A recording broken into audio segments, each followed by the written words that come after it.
Welcome to the EC-CAD pipe training. This is going to be exercise number 7, updating manufacturer's content.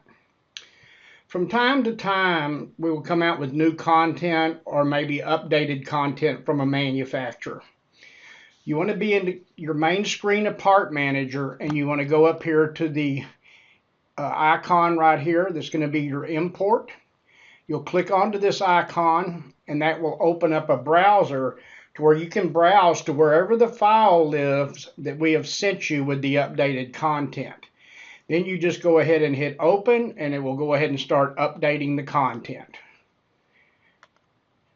And that concludes exercise number 7. We hope you enjoyed this video. See what's next in our product tips playlist, or visit mep.trimble.com for even more product resources.